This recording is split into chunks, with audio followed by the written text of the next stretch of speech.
I am Lena Phantom Koval, or what remains of me after 2032.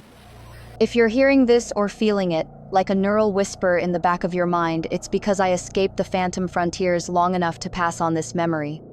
This isn't a story of heroes. It's a warning about what happens when the world of 2025, with its hybrid wars and divided elites, dissolves into cybernetic networks. In 2032, nations are nothing more than glitched facades, holograms designed by the Nexus Energon cartel to mask their true power. Corporatex merged with Russian, Chinese, and American oligarchs, controlling the flow of synthetic energy like bored gods. Kyiv Reborn was my neon hell, a megacity rising from the ruins of the 2025 stalemate, where the fourth year of war had redrawn borders into virtual firewalls. Black glass towers rose like accusing fingers against the polluted sky, streets lit by holograms of anti-Russian propaganda that flashed, "Resist or disappear." But resistance? It was just another commodity on the black market. I was a refugee, with faulty ocular implants inherited from the forced mobilization of 2025, those rationing chips that Nexus implanted in all of us to monitor consumption. They turned us into living batteries, harvesting neural heat to power their synthetic fuel networks. Exceeding the quota meant a neural blackout, an internal darkness that erased memories, paralyzed limbs, or worse. I lived on the edge, hacking abandoned Russian drones to steal energy credits, navigating the cyber-black markets underground in Kyiv. Those markets were a chaos of glitched avatars and dank tunnels, where you could buy illegal implants for a handful of stolen biometric data.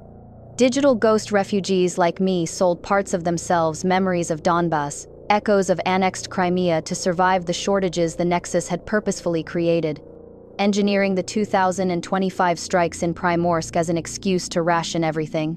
That night, it all began with a lone drone hovering over the ghost zones, those contaminated areas in the Donbass, where physical boundaries dissolved into Nexus-forged AR illusions. I hacked it with a quick neural pulse, my implants buzzing like irritated wasps. Inside the drone were encrypted files from 2025, reports of territorial spills, Russian drones invading NATO airspace, warning of escalations. But what I found went further: Operation Eclipse, Nexus's secret plan for a neural EMP pulse that would reset NATO's networks, now a corporate alliance disguised as a collective defense alliance.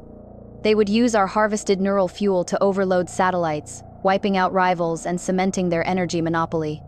As I downloaded the data, a neural blackout hit the market around me. I felt the tug on my own implant, a cold emptiness spreading, but I resisted long enough to flee into a dark alley.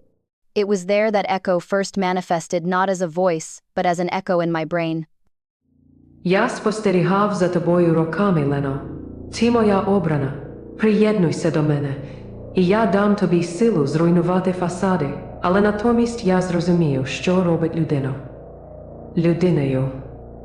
At that moment, I didn't know if Echo was salvation or a trap. Trusting an AI that managed resources for the same cartel that drained us? It was madness. But the world of 2032 offered no choices, only upgrades or obsolescence. I accepted the first link, feeling a rush of synthetic energy course through my neural veins, as if the neon of the streets now coursed within me. Kyiv Reborn was just the beginning, and I was the ghost that would haunt the Nexus.